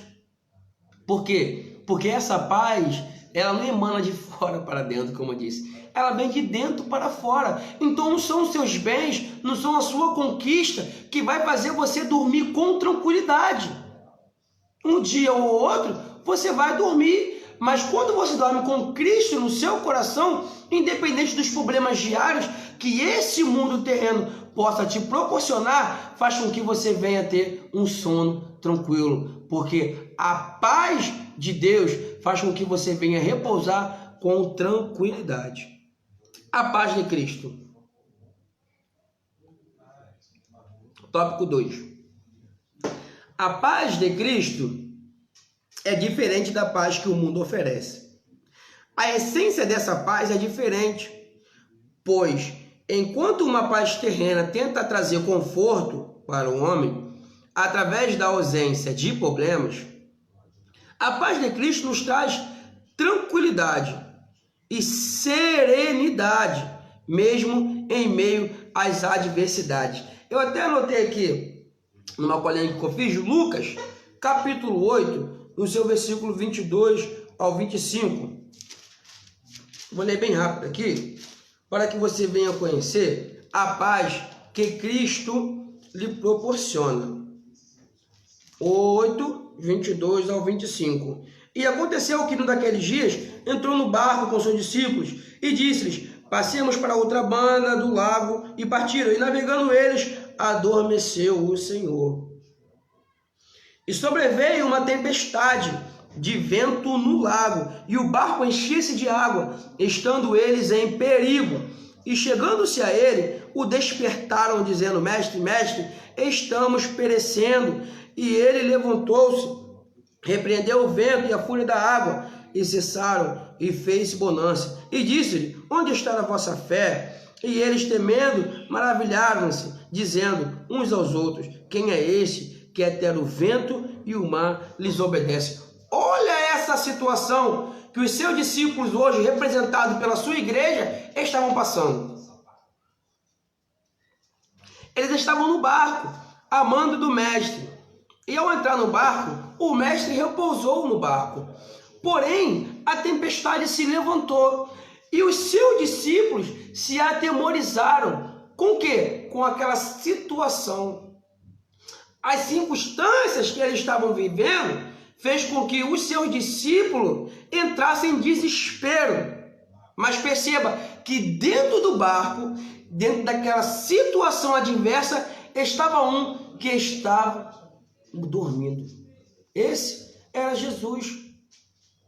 Essa é a paz que Jesus quer proporcionar a você. Uma paz que em meio à tempestade e à adversidade você possa descansar. Descansar como, Jonathan? Na segurança que o Senhor, ele tem o controle da situação. Nada saiu do controle dele naquele barco. É por isso que ele estava repousando. Ou você acha que Jesus não sabia que aquela tempestade tinha se levantado? O barco estava se levantando, entrando água e quase na pique, porém o mestre estava repousando. Quando o mestre está no teu barco, é essa paz que ele proporciona a mim e a você. Uma paz que te gera segurança, uma paz que te gera confiança. É essa paz que Deus quer colocar dentro de nós, para que nós possamos entender que as situações externas não vão abalar aquilo que Deus plantou dentro de você. Quando você tem Jesus no barco, você passa a entender que Ele está te gerando paz em meio a essas situações diversas, segurando na sua mão, fazendo com que você não venha perder o seu controle, amém? O controle da situação. A verdadeira paz. Quando Jesus oferece, quando Jesus fez promessa de que o cristão teria paz, Em nenhum momento ele disse que essa promessa o isentaria de passar por momentos difíceis. Pelo contrário, ele deixou muito claro que os dias nessa terra seriam complicados e muitas vezes angustiantes, mas que tivéssemos bom ânimo, pois nele teríamos a paz para vencer os intempéries dessa vida. Ele não te deixou enganado, ele não te disse que você não passaria por problemas, muito pelo contrário. Como o versículo que eu soltei na lição anterior, aqui também está entrando em pauta, dizendo assim: tenho-vos dito isso, para que em mim tenha paz. No mundo tereis aflições, mas tende bom ânimo. Eu venci o mundo. Ele está dizendo o seguinte: eu venci, você pode vencer também. Mas ele não te enganou, ele te disse que no mundo você vai ter aflição. Eu vou ter aflição, mas que com ele nós venceríamos todas as tribulações desse mundo por intermédio dessa paz. Por quê? Porque em 1 João capítulo 5, versículo 4, vai dizer que todo aquele que é nascido de Deus vence esse mundo. Vamos ler lá. 1 João, capítulo 5, versículo 4, vai dizer assim: porque todo aquele que é nascido de Deus vence o mundo, e esta é a vitória que vence o mundo, a nossa fé. Por quê? Porque a paz, ela é coligada à fé, e a fé, ela é ligada ao descanso, e o descanso é ligado à confiança, e assim vai indo. Só assim você vai conseguir vencer esse mundo, as aflições desse mundo. Por quê? Porque você é nascido de Deus. E quem é nascido de Deus, quem é gerado de Deus, vence esse mundo com convicção e com paz. Por quê? Porque esse mundo às vezes não entende que você, em meio aos problemas, que você, em meio às tempestades, você ainda continua em paz. Que mesmo você tendo diversas adversidades diárias, leões se levantando contra você diariamente, você tenha paz. Porque essa é a paz de Deus. E a paz de Deus excede todo o entendimento. As pessoas que estão do lado de fora, buscando confortos temporários, não vai entender que o que você passa, a situação que você passa, em meio a essas tribulações e tempestade, você passa com segurança. Por quê? Porque dentro de você repousa a paz de Deus, e essa paz, ela é coligada com a fé, e essa paz, ela te dá descanso. Jonathan, na Bíblia, tem alguém que tenha passado por essa situação? Tem. Uma pessoa muito conhecida por nós, Paulo. Perseguido, desprezado, desonrado, insultado, maltratado. Olha o que ele nos escreveu em Romanos capítulo 8, versículo 38 e versículo 39. Vamos comigo lá para essa leitura bem gostosa do que Paulo ele nos deixou. Romanos 8, 38 e 39. Ele vai dizer assim: porque estou certo de que nem a morte, nem a vida, nem os anjos, nem os principados, nem as potestades, nem o presente, nem o porvir, nem a altura, nem a profundidade, nem alguma coisa ou criatura, ou criatura, ele está se referindo a coisas dessa terra, nos poderá separar do amor de Deus, quem está em Cristo, nosso Senhor. Essa paz proporcionou a Paulo essa fé, que gerou essa confiança de que nada, nenhuma criatura deste mundo nos separaria do amor de Deus, quem está em Cristo, o nosso Senhor. Amém, irmãos? Vamos ler aqui agora 2.2, a reconciliação que trouxe a paz. Através do sacrifício de Jesus na cruz, fomos justificados e reconciliados com Deus. Vamos parar um pouco nesse parágrafo aqui, porque é interessante. Por quê? Por intermédio do sacrifício de Jesus, nós fomos reconciliados, justificados. Porque quando a humanidade pecou dentro do Éden, essa aliança ela foi quebrada. Sendo quebrada, foi gerado um abismo entre Deus e a humanidade, né? Nós vamos ver isso com as repreensões que Deus deu a Adão ainda dentro do Éden e tirando ele de dentro do Éden. E no decorrer da Bíblia você vai ver que Deus não se comunicava mais com o homem como ele se comunicava com Adão. Por quê? A humanidade pecou. E como pecou, ela foi destituída da glória de Deus. Porém, quando Jesus se manifesta na terra, é como, eu vou aqui conjecturar, como você estivesse em um tribunal, né? E ali a humanidade sentada no banco do réu, sendo acusado por seus delitos e fracassos, né? Ali sendo por Deus, né? Aquela justiça de Deus, ela ia se manifestar na minha e na sua vida. Mas no meio daquele tribunal, né, se levantou um advogado chamado Cristo Jesus, o nosso Senhor, e ele decidiu pagar essa dívida do pecado. E quando Jesus morre na cruz, ele reconcilia o homem ou a humanidade com Deus. Como eu disse, ele pega na mão de Deus, ele pega na mão do homem, né? E ele reata essa aliança, sendo mediador entre o homem e a humanidade. A vida e morte de Jesus. Por que a vida e morte de Jesus? Porque quando Jesus esteve em vida, ele cumpriu toda a lei em vida. Ele não descumpriu a lei. E cumprindo a lei, ele venceu a lei como um homem. Ele venceu a lei. E quando morreu, ele venceu a morte. Quando, Jonathan? Quando ele ressuscitou ao terceiro dia. E a ressurreição de Jesus nos trouxe a salvação da maldição do pecado. Em um sentimento de tranquilidade, com certeza de que dias melhores virão na eternidade.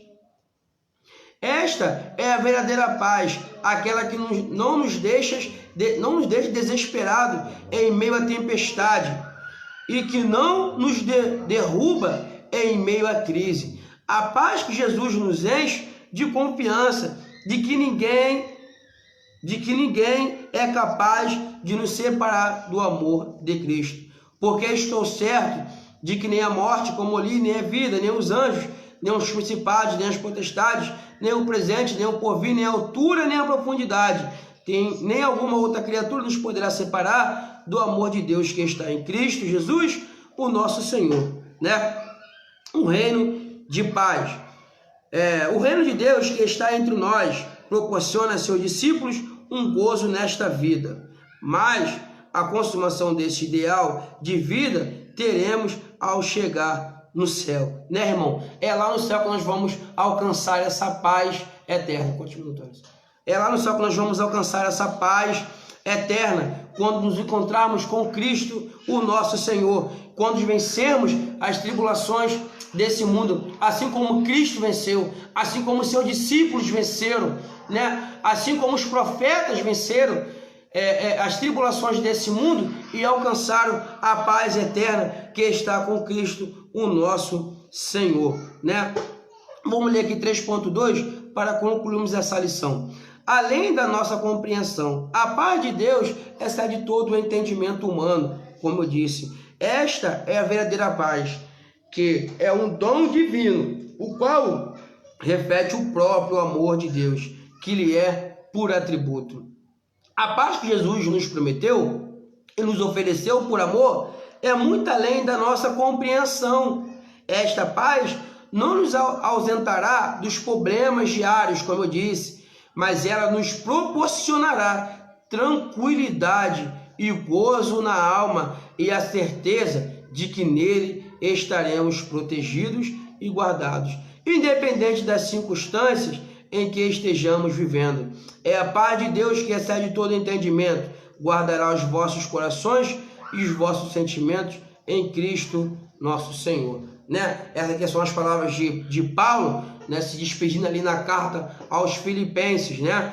Ele desejando ali que a paz né, que o Senhor geraria no coração de Evódio, de Sitique, daqueles irmãos que habitavam ali naquela região, né, ela excederia todo o entendimento humano, mostrando para ele que tudo que ele tinha passado no decorrer de sua vida, ele passou com convicção e certeza de quem ele servia, né? Paulo, ele percebeu, como eu disse na lição anterior, que por ser servo de Deus, ele não ia passar por menos do que Cristo tinha passado. E essa certeza de que Cristo passou e venceu e ressuscitou, gerou no coração de Paulo a paz e a tranquilidade e a convicção de que ele iria passar, mas também ele iria vencer e ele iria alcançar a paz eterna que está em Cristo nosso Senhor. Né, irmãos?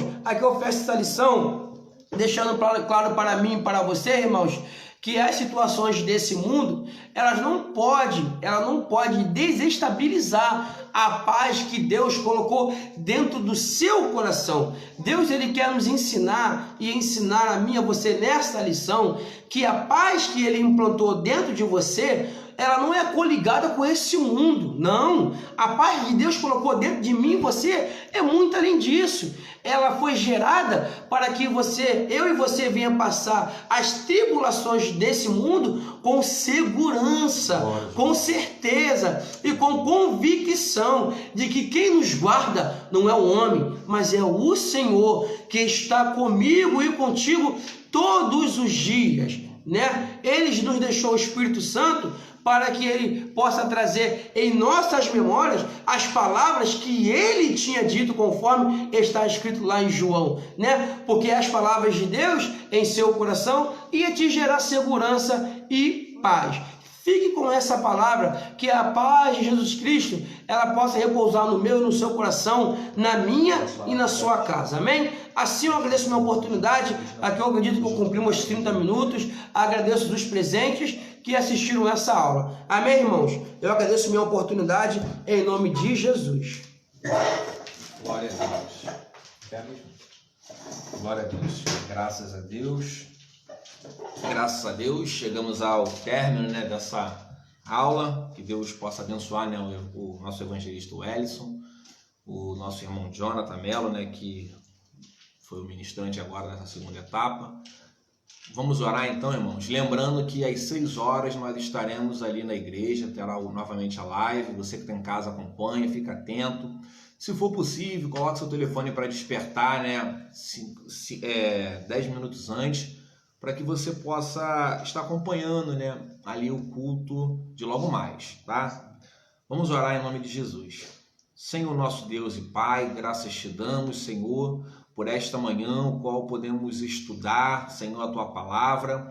Eu quero te louvar, Senhor, pelas vidas, Pai, do professor Jonathan, pela vida do evangelista, por todos aqueles que ouviram, Senhor, de coração aberto, Pai, este ensinamento. Agora pedimos que o Teu Espírito Santo possa aplicar, Pai, todo este conhecimento, Pai, na tábua de nossos corações. Nos ensina, Pai, a ser cristão praticante, Senhor, fiel à Tua palavra. Senhor, eu te peço que Tu possas nos ajudar, nos ensinar a viver, Pai, uma vida de santidade perante a Tua face.